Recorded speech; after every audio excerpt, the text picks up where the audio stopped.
ನಮಸ್ಕಾರ. ನನ್ನ ಹೆಸರು ಕೆ.ವಿ. ಅನಸೂಯಮ್ಮ, ಮಾಜಿ ಶಾಸಕರು, ಚಿಕ್ಕಬಳ್ಳಾಪುರ, ಪರಿಶಿಷ್ಟ ಜಾತಿ, ಮಾದಿಗ ಜನಾಂಗದವರು. ಸರಿ, ನಮ್ಮ ಇಡೀ ಕರ್ನಾಟಕದಲ್ಲಿ ನಮ್ಮ ಕಾಂಗ್ರೆಸ್ ಪಕ್ಷ ಇದೆ. ಅದರಲ್ಲಿ ನಮ್ಮ ಪ್ರೀತಿಯ ಮುಖ್ಯಮಂತ್ರಿಯವರು ಇದ್ದಾರೆ, ಡಿ.ಕೆ. ಶಿವಕುಮಾರ್ ಸಾರ್ ಇದ್ದಾರೆ, ಸಚಿವರೆಲ್ಲ ಇದ್ದಾರೆ. ಎಲ್ಲ ನಮ್ಮ ಕಾಂಗ್ರೆಸ್ ಪಾರ್ಟಿನೇ ಇದೆ. ಮತ್ತು ನಮ್ಮ ಚಿಕ್ಕಬಳ್ಳಾಪುರದಲ್ಲಿ ಗೌರವಾನ್ವಿತ ಪ್ರದೀಪ್ ಈಶ್ವರ್ ಶಾಸಕರಾಗಿ ಇದ್ದಾರೆ. ಅವರು ಗುಡಿಸಲಿಂದ ತಗೊಳ್ತಾ ಇದ್ದಾರೆ. ಗುಡಿಸಲಲ್ಲಿರೋರಿಗೆ, ಬಡವರಿಗೆ, ಈ ಆಕ್ಸಿಡೆಂಟ್ ಆಗಿರೋ ಮಕ್ಕಳಿಗೆ ಪ್ರತಿಯೊಂದರಲ್ಲೂ ಪಾಲನೆ ಮಾಡಿ ರೆಸ್ಪಾನ್ಸ್ ತಗೊಂಡು ವಿದ್ಯಾಭ್ಯಾಸ, ಮುಂದಿನ ಪೀಳಿಗೆಗೆ ವಿದ್ಯಾಭ್ಯಾಸ ಬೇಕು. ಅನೇಕ ಆಂಬುಲೆನ್ಸ್ಗಳನ್ನು ಬಿಟ್ಟು ಆರೋಗ್ಯನ ಪ್ರತಿಯೊಂದು ಕೆಲಸಗಳು ಜನರಿಗೆ, ಬಡವರಿಗೆ ಏನು ಬೇಕಂತ ಮಾಡ್ತಾ ಇದ್ದಾರೆ. ಅದಕ್ಕೆ ಅವ್ರಿಗೆ, ನಮ್ಮ ಪ್ರದೀಪ್ ಈಶ್ವರ್ ಅವ್ರಿಗೆ ಹಾರ್ಟಿ ಥ್ಯಾಂಕ್ಸ್ ಹೇಳ್ತೀವಿ. ಎರಡನೇದಾಗಿ, ನಮ್ಮ ಚಿಕ್ಕಬಳ್ಳಾಪುರದಲ್ಲಿ ಶಾಸಕರಾಗ್ತಾ ಇರ್ತೀವಿ. ಸುಮಾರು 45 ವರ್ಷದಿಂದ ಯಾವಾಗಲೂ ಈ ಥರ OBC ಗೆದ್ದಿರಲಿಲ್ಲ, ಬಂದಿರಲಿಲ್ಲ, ಪ್ರಾಮುಖ್ಯತೆ ಸಿಕ್ಕಿರಲಿಲ್ಲ. ನಮ್ಮ ಎಮಿನೆಂಟ್ ಪ್ರದೀಪ್ ಈಶ್ವರ್ ಅವರು ಇತಿಹಾಸನ ಚೇಂಜ್ ಮಾಡ್ದಂಗೆ ಪ್ರದೀಪ್ ಈಶ್ವರ್ ಅವರು ಗೆದ್ದು ಬಂದಿದ್ದಾರೆ. ಸೋನಿಯಾ ಗಾಂಧಿ ಹತ್ರ, ನಮ್ಮ ಅನೇಕ ಹೈಕಮಾಂಡ್ ಅವ್ರ ಜೊತೆ, ಮತ್ತು ಇಲ್ಲಿ ರಾಜ್ಯದಲ್ಲಿ ಮುಖ್ಯಮಂತ್ರಿ ಸಿದ್ದರಾಮಯ್ಯ ಅವ್ರ ಜೊತೆ, ಡಿ.ಕೆ. ಶಿವಕುಮಾರ್ ಜೊತೆ, ಎಲ್ಲ ಸಚಿವರ ಜೊತೆ, ಎಲ್ಲ ಜೊತೆನೂ ತುಂಬ ಹೊಂದಿಕೊಂಡು ಬ್ರಿಲಿಯಂಟಾಗಿ ನಮ್ಮ OBC ಗ್ರೂಪಲ್ಲಿ ಇವಾಗ ಚಿಕ್ಕಬಳ್ಳಾಪುರದಲ್ಲಿ ಗೆದ್ದಿದ್ದಾರೆ. ನಾವು ಮರೆತೇ ಆಗಿದ್ವಿ, ಚಿಕ್ಕಬಳ್ಳಾಪುರಕ್ಕೆ ಮಿನಿಸ್ಟ್ರದ್ದು, ಸಚಿವರದ್ದು ಬಂದೇ ಇಲ್ಲ ಇದುವರೆಗೂ. ನಮ್ಮ ವಿಶ್ವೇಶ್ವರಯ್ಯ ಇದ್ದಾರೆ, ಒಳ್ಳೆ ಇತಿಹಾಸ ಚಿಕ್ಕಬಳ್ಳಾಪುರಕ್ಕಿದೆ. ಆದ್ದರಿಂದ ಇವಾಗ ಒಂದು ಚಾನ್ಸ್ ನಮ್ಮ ಕಾಂಗ್ರೆಸ್ಸಿಂದ ಬಂದೈತೆ.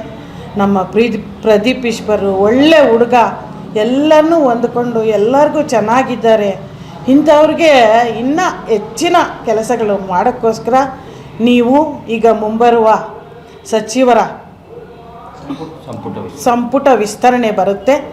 ಅದರಲ್ಲಿ ದಯವಿಟ್ಟು ನಮ್ಮ ಕಾಂಗ್ರೆಸ್ನ ನಾವು ಕೇಳ್ಕೊತೀವಿ, ನಮ್ಮ ಪ್ರದೀಪ್ ಈಶ್ವರ್ಗೆ ಈ ಸಲ ಸಚಿವ ಸಂಪುಟದಲ್ಲಿ ಮಿನಿಸ್ಟ್ರಾಗಿ ನೀವೆಲ್ಲ ಆಶೀರ್ವಾದ ಮಾಡಬೇಕು ಅಂತ ನಾನು, ನಮ್ಮ ನಾರಾಯಣಮ್ಮ ಪ್ರಾಧಿಕಾರದ ಮೆಂಬರು, ಮತ್ತು ಸೀನಾ, ನಮ್ಮ ಡ್ಯಾನ್ಸ್ ಸೀನಾ, ಹಾಗೂ ಕುರುಬ ಸಂಘದ ಅಧ್ಯಕ್ಷರು, ಮಾಜಿ ಅಧ್ಯಕ್ಷರಾದ ಲಕ್ಷ್ಮಣರವರು, ನಾವು ಇನ್ನೂ ಅನೇಕರು ನೆಕ್ಸ್ಟು ಮತ್ತೆ ಇದೇ ಥರ ಕೇಳ್ಕೊತೀವಿ. ದಯವಿಟ್ಟು ಈ ಸಲ ಚಿಕ್ಕಬಳ್ಳಾಪುರಕ್ಕೆ ಸಚಿವ ಸ್ಥಾನ ಬರಬೇಕು ಅಂತ ನಾವೆಲ್ಲ ಕೇಳ್ತೀವಿ. ತುಂಬ ವರ್ಷಗಳಾಗಿದೆ, ಮತ್ತೆ ಕೇಳ್ಕೊತಾ ಇದ್ದೀವಿ. ಪ್ರದೀಪ್ ಈಶ್ವರ್ ಅವ್ರಿಗೆ ಸಚಿವ ಸ್ಥಾನ ಕೊಡಿ. 45 ವರ್ಷದಿಂದ ಇಲ್ಲ. ಇಲ್ಲಿ OBC ಜನಾಂಗ ತುಂಬ ಇದ್ದಾರೆ, ತುಂಬ ಸಹಾಯ ಮಾಡಿದ್ದಾರೆ. ಅವ್ರಿಗೆ ಪ್ರಾಮುಖ್ಯತೆ ಕೊಟ್ಟಂಗಿರುತ್ತೆ ರಾಜ್ಯದಲ್ಲಿ. ಅದಕ್ಕೆ OBC ಅವ್ರಿಗೆ, ನಮ್ಮ ಪ್ರದೀಪ್ ಈಶ್ವರ್ಗೆ ಕೊಡಬೇಕಂತ ನಮ್ಮ ಸಚಿವರನ್ನ, ಮುಖ್ಯಮಂತ್ರಿನ, ಡಿ.ಕೆ. ಶಿವಕುಮಾರ್ ಸರ್ನ, ಹೈಕಮಾಂಡ್ನ ಎಲ್ಲ ಕೇಳ್ಕೊತೀವಿ. ನಮಸ್ಕಾರ. ಮಾಜಿ ಜಿಲ್ಲಾ ಪಂಚಾಯತ್ ಸದಸ್ಯರು, ಈಗ ಪ್ಲಾನಿಂಗ್ ಸದಸ್ಯರು, ಆಮೇಲೆ MLAಗೆ ನಿಂತು ಸೋತ ಅಭ್ಯರ್ಥಿ. ಈಗ ಸಂಪುಟ ಹತ್ತಿರದಲ್ಲೇ ಇವಾಗ ವಿಸ್ತರಣೆ ಆಗುವಂಥ ಸಂಭವ ಉದ್ಭವ ಆಗ್ತಾಯಿದೆ. ಚಿಕ್ಕಬಳ್ಳಾಪುರದಲ್ಲಿ ನಾನು 94ರಲ್ಲಿ MLAಗೆ ನಿಂತು ಸೋತಾಗ ನನಗೆ ಕಂಡಂಗೆ ಸಿ ವೆಂಕಟರಪ್ಪ ಅವ್ರಿಗೆ ಒಂದು ಸಲ ಅವರು MLA ಆದಾಗ ಅವ್ರ ಪರವಾಗಿ ಮಿನಿಸ್ಟ್ರಿಗಿರಿ ಕೇಳೋಕ್ಕೆ ನಾವು ಇವ್ರ ಹತ್ರಕ್ಕೆ ಹೋಗಿದ್ವಿ. ಯಾರ ಹತ್ರ? ವೀರಪ್ಪ ಮೊಯ್ಲಿ ಅವರು CM ಆಗಿದ್ದಾಗ. ಅಲ್ಲಿಂದ ಇಲ್ಲಿವರೆಗೂ ಕೂಡ ಅಹಿಂದ ವರ್ಗದಲ್ಲಿ ಆಗಿರ್ತಕ್ಕಂಥ MLAಗೂ ಕೂಡ ಒಂದು ಸಚಿವ ಸ್ಥಾನ ಇದುವರೆಗೂ ಚಿಕ್ಕಬಳ್ಳಾಪುರಕ್ಕೆ ನೀಡಿಲ್ಲ. ರಿಸರ್ವ್ ಕಾನ್ಸ್ಟಿಟ್ಯೂನ್ಸಿ ಬಂದಾಗ ಮಾಜಿ ಸಚಿವರು ದಿವಂಗತ ರೇಣುಕಾ ರಾಜೇಂದ್ರನ್ ಅವ್ರಿಗೆ ಕೊಟ್ಟಿದ್ದರು. ಆ ತದನಂತರ ಬೇರೆ ಯಾರಿಗೂ ಕೂಡ ನಮ್ಮ ಚಿಕ್ಕಬಳ್ಳಾಪುರ ಕ್ಷೇತ್ರದಲ್ಲಿ ಸಚಿವ ಸ್ಥಾನ ಕೊಟ್ಟಿಲ್ಲ. ಈಗ ನಮ್ಮ ಜನಪ್ರಿಯ ಶಾಸಕರಾದಂಥ ಪ್ರದೀಪ್ ಈಶ್ವರ್ ಅವರು ಕೂಡ ಒಳ್ಳೆಯ ಯುವ ಉತ್ಸಾಹಿ. ಇವಾಗ ಅವರ ಅನೇಕ ಒಂದು ಕಾರ್ಯಕ್ರಮಗಳನ್ನು ಇವತ್ತು ಚಿಕ್ಕಬಳ್ಳಾಪುರದಲ್ಲಿ ಇಡೀ ಕರ್ನಾಟಕ ರಾಜ್ಯದಲ್ಲೇ ಇಲ್ಲದೇ ಇರತಕ್ಕಂಥ ಮಾದರಿಯಾಗಿ ಇವತ್ತು ಒಂದು ಕಾರ್ಯಕ್ರಮಗಳನ್ನು ರೂಪಿಸ್ತಾ ಇದ್ದಾರೆ. ಅದು ಎಂಥ ಕಾರ್ಯಕ್ರಮ ಅಂತಂದರೆ, ಇವತ್ತೊಂದು ಹಿಂದಿನ ಕಾಲದಲ್ಲಿ ಮೊದಲು ಹೇಳ್ತಾ ಇದ್ರು ಏನು ಅಂತಂದ್ರೆ ಮನೆ ಮನೆಗೂ ಭೇಟಿ ಥರ.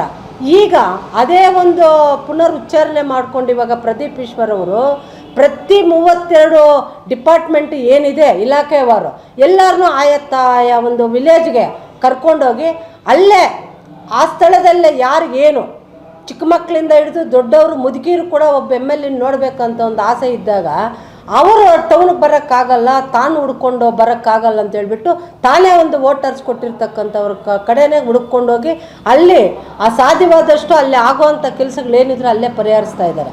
ಆಗದೇ ಇರೋದಕ್ಕೆ ಕಾಲಾವಕಾಶವನ್ನು ಅವರು ಕಲ್ಪಿಸ್ತಾ ಇದ್ದಾರೆ.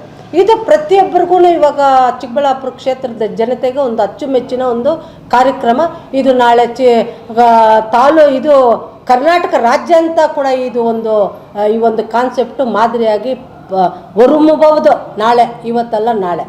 ಆ ಒಂದು ಕೊಡುಗೆಯನ್ನು ಕೊಡ್ತಕ್ಕಂಥ ಪ್ರದೀಪ್ ಈಶ್ವರು ಇವಾಗ ಎಷ್ಟೋ ಜನ ಕೊರೋನಾ ಕಾಲದಲ್ಲಿ ಎಷ್ಟೋ ಜನ ಪ್ರಾಣಗಳು ಕಳ್ಕೊಂಡ್ರು. ಯಾಕೆ ಕಳ್ಕೊಂಡ್ರು ಅಂದರೆ ಅವ್ರಿಗೆ ಸರಿಯಾದ ಒಂದು ವ್ಯವಸ್ಥಿತವಾದ ಚಿಕಿತ್ಸೆ ಇವತ್ತು, ಆಮೇಲೆ ಆಂಬುಲೆನ್ಸಲ್ಲಿ ಸರಿಯಾದ ವೆಂಟಿಲೇಟ್ ಮಿಷಿನ್ ಇಲ್ಲದೆ ಇರೋದಕ್ಕೆ ಎಷ್ಟೋ ಜನ ಪ್ರಾಣ ಕಳ್ಕೊಂಡಂಥ ಸಂದರ್ಭಗಳು ಕೂಡ ನಾವು ಇತ್ತೀಚೆಗೆ ನೋಡಿದ್ದೀವಿ.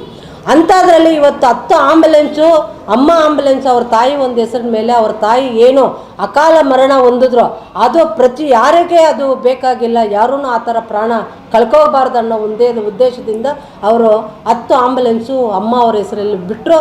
ಮತ್ತು ಇತ್ತೀಚೆಗೆ ವೆಂಟಿಲೇಟ್ ಇರ್ತಕ್ಕಂಥ ಅಪಘಾತ ಆದ ಸನ್ನಿವೇಶದಲ್ಲಿ ಅವರಿಗೆ ಒಂದು ಸೂಕ್ತವಾದ ಚಿಕಿತ್ಸೆ ದೊರೀಬೇಕು ಅಂತೇಳ್ಬಿಟ್ಟು ಒಂದು 5 ಹೈಟೆಕ್ ಆಂಬುಲೆನ್ಸುಗಳು ಅವರ ಒಂದು ಸ್ವಂತ ಅನುದಾನದಲ್ಲಿ ಬಿಟ್ಟಿದ್ದಾರೆ.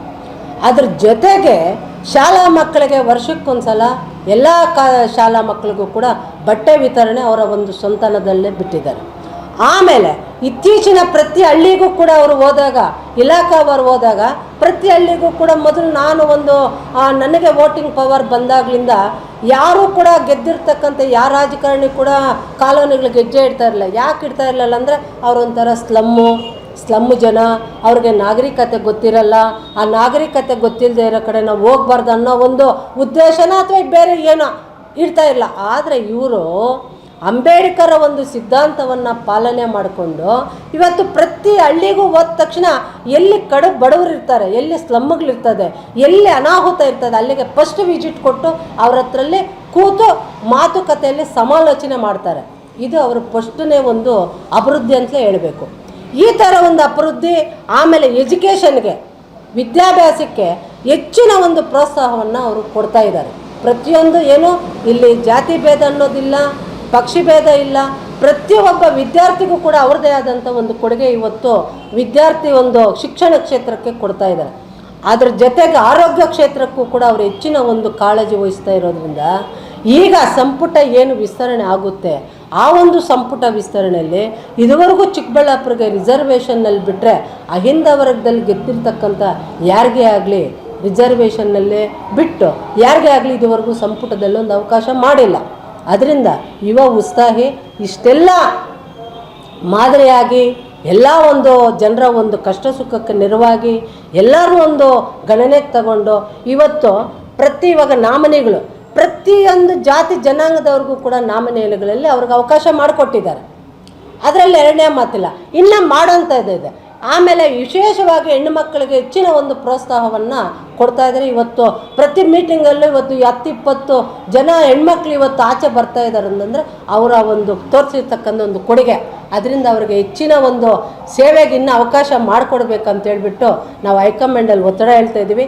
ಅಹಿಂದ ವರ್ಗದವರಿಗೆ ಈ ಸಲ ಅವ್ರಿಗೆ ಒಂದು ಸಚಿವ ಸ್ಥಾನವನ್ನು ಅವ್ರಿಗೆ ಕೊಡಬೇಕಂತ ಹೇಳ್ಬಿಟ್ಟು ನಾವು ಹೈಕಮಾಂಡ್ ಮೇಲೆ ನಮ್ಮ ಎಲ್ಲ ಜನಾಂಗದ ಪರವಾಗಿ ಒತ್ತಡ ಹಾಕ್ತಾ ಇದ್ದೀವಿ ಸರ್. ನಮಸ್ಕಾರ. ನಮಸ್ಕಾರ. ನನ್ನ ಹೆಸರು ಶ್ರೀನಿವಾಸ್, ಬಲಿಜ ಜನಾಂಗದ ಮುಖಂಡರು ಹಾಗೂ ಕಾಂಗ್ರೆಸ್ ಪಕ್ಷದ ಮುಖಂಡರು, ಚಿಕ್ಕಬಳ್ಳಾಪುರ ತಾಲೂಕು. ನಾನು ಮಾನ್ಯ ಮುಖ್ಯಮಂತ್ರಿಗಳಾದಂತಹ ಸಿದ್ದರಾಮಣ್ಣನವರ ಪಾದಗಳಿಗೆ ನಮಸ್ಕರಿಸುತ್ತಾ ಹಾಗೂ DK ಶಿವಕುಮಾರ್ ಅವರ ಪಾದಗಳಿಗೆ ನಮಸ್ಕರಿಸುತ್ತಾ, ತಾವು ಇಡೀ ರಾಜ್ಯದಲ್ಲಿ ಸಮಾನತೆಯನ್ನು ಕಾಪಾಡಿಕೊಂಡು ಹೋಗ್ತಾ ಇದ್ದೀರೋ ಅದೇ ಒಂದು ದಿಸೆಯಲ್ಲಿ ನಮ್ಮ ಸಮಾಜ ಬಲಿಜಿಗ ಜನಾಂಗ ಸುಮಾರು 38ರಿಂದ 40 ಲಕ್ಷ ಜನ ರಾಜ್ಯದಲ್ಲಿದ್ದೇವೆ. ನಮ್ಮ ಒಕ್ಕರಳಷ್ಟೇ ಇಡೀ ರಾಜ್ಯದಲ್ಲಿ ಏಕೈಕ ಬಲಿಜ ಜನಾಂಗದ ಪರವಾಗಿ ಒಬ್ಬೇ ಒಬ್ಬ ಶಾಸಕರು ಜನರಿಂದ ಆಯ್ಕೆಯಾಗಿ ಬಂದಂಥವರು ಪ್ರದೀಪ್ ಈಶ್ವರ್ ಅವರು. ಇಡೀ ರಾಜ್ಯಕ್ಕೆ ಮನಮಾತಾಗಿದ್ದಾರೆ. ಏನು ಅವರು ಬಂದ ತಕ್ಷಣ ಇಡೀ ರಾಜ್ಯಾದ್ಯಂತ ಸಂಘಟನೆ ಮಾಡ್ತಾ ಇದ್ದಾರೆ.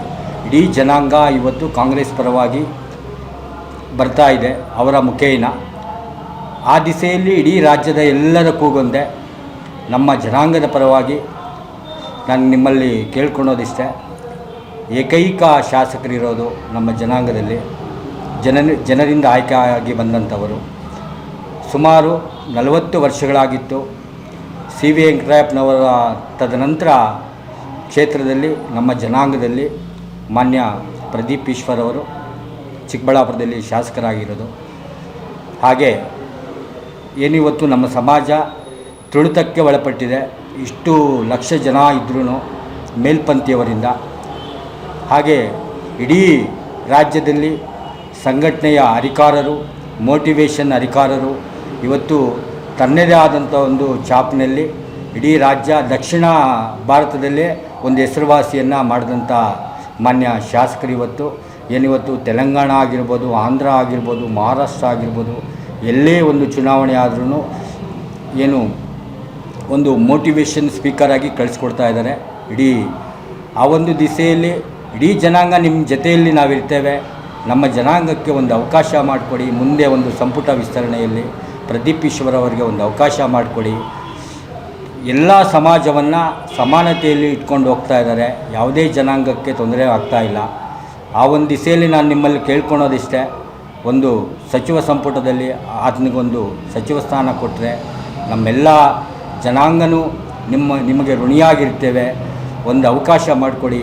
ನಾನು ಪದೇ ಪದೇ ನಿಮ್ಮಲ್ಲಿ ಕೇಳ್ಕೊಳ್ಳೋದಿಷ್ಟೇ, ಮಾನ್ಯ ಮುಖ್ಯಮಂತ್ರಿಗಳಾದಂಥ ಸಿದ್ದರಾಮಣ್ಣವರಲ್ಲಿ, ಉಪಮುಖ್ಯಮಂತ್ರಿಗಳಾದಂಥ ಡಿ ಕೆ ಶಿವಕುಮಾರಲ್ಲಿ ನಿಮ್ಮಿಬ್ಬರಿಗೂ ಚೆನ್ನಾಗಿದ್ದಾರೆ. ನಿಮ್ಮಿಬ್ಬರಿಗೂ ಆತನ ಕೌಶಲ್ಯಗಳು ಗೊತ್ತು, ತನ್ನ ರಾಜಕೀಯದ ಚಾಣಕ್ಯತೆಗೂ ಆತನಿಗೆ ಗೊತ್ತು, ಯಾವ ರೀತಿ ಮಾಡಬೇಕನ್ನೋದು. ಆ ಒಂದು ಇದರಲ್ಲಿ ಆತನದೇ ಆದ ಒಂದು ಕಾನ್ಸೆಪ್ಟಲ್ಲಿ ಕಾರ್ಯಕ್ರಮಗಳನ್ನು ಆಯೋಜನೆ ಮಾಡ್ತಾ ಇದ್ದಾರೆ. ಚಿಕ್ಕಬಳ್ಳಾಪುರ ವ್ಯಾಪ್ತಿಯಲ್ಲಿ ತನ್ನ ಏನು 15 ಆಂಬುಲೆನ್ಸ್ ಆಗಿರ್ಬೋದು, ವಿಭಿನ್ನ ರೀತಿಯಲ್ಲಿ ಏನು ಇವತ್ತು ಶಾಲಾ ಮಟ್ಟದಲ್ಲಿ ಒಂದು ಶಾಲೆಗಳಲ್ಲಿ, ಸರ್ಕಾರಿ ಶಾಲೆಗಳಲ್ಲಿ ಹೆಚ್ಚು ಬಡತನ ರೇಖೆಗಿಂತ ಕೆಳಗೆ ಇರುವಂಥ ಮಕ್ಕಳೇ ಅಲ್ಲಿಗೆ ಹೋಗ್ತಾ ಇರೋದು. ಅವರಿಗೆ ಬಟ್ಟೆ ಕೊಡೋದು, ಪುಸ್ತಕ ಕೊಡೋದು, ಆಮೇಲೆ ಸ್ಕಾಲರ್ಶಿಪ್ ಕೊಡೋದು, ಎಲ್ಲ ದಿಸೆಯಲ್ಲಿ ಪ್ರತಿ ಹಳ್ಳಿಗೆ ಹೋಗೋದು, ಕುತ್ಕೊಳೋದು. ಆ ರಸ್ತೆಯಲ್ಲಿ ಯಾವುದೇ ಲೀಡ್ರು ಬೇಕಾಗಿಲ್ಲ ಅನ್ನೋ ಮಟ್ಟಕ್ಕಿಂತ ಬಿಟ್ಟು ಎಲ್ಲ ಜನಾಂಗನೂ ಲೀಡ್ರ್ಗಳೇ ಅನ್ನೋ ಮಟ್ಟದಲ್ಲಿ ಪ್ರತಿ ಪಕ್ಷಾತೀತವಾಗಿ ಕಾರ್ಯಕ್ರಮಗಳನ್ನು ಆಯೋಜನೆ ಮಾಡ್ಕೊಂಡು ಬಂದು ಇವತ್ತು ಏನು ಓಟ್ ಹಾಕೋದಕ್ಕೆ ಮಾತ್ರ ರಾಜಕಾರಣ ಅಷ್ಟೇ, ತದನಂತರ ಎಲ್ಲ ಇದೂ ಒಂದೇ ಅನ್ನೋ ದಿಸೆಯಲ್ಲಿ ಇವತ್ತು ಕಾರ್ಯಕ್ರಮಗಳನ್ನು ಆಯೋಜನೆ ಮಾಡ್ತಾ ಇದ್ದಾರೆ. ಆ ಒಂದು ದಿಸೆಯಲ್ಲಿ ನಾನು ನಿಮ್ಮಲ್ಲಿ ಕಳೆಯಿಂದ ಬೇಡ್ಕೊಳ್ಳೋದಿಷ್ಟೇ, ಅದಕ್ಕೊಂದು ಸಚಿವ ಸ್ಥಾನ ಕೊಡಿ. ನಾವೆಲ್ಲರೂ ಋಣಿಯಾಗಿರ್ತೀವಿ. ನಮಸ್ಕಾರ. ಜೈ ಹಿಂದ್, ಜೈ ಕರ್ನಾಟಕ. ಕುರುಬರ ಸಂಘದ ಮಾಜಿ ಅಧ್ಯಕ್ಷರು ಎಂ ಲಕ್ಷ್ಮಯ್ಯ ಅಂತ.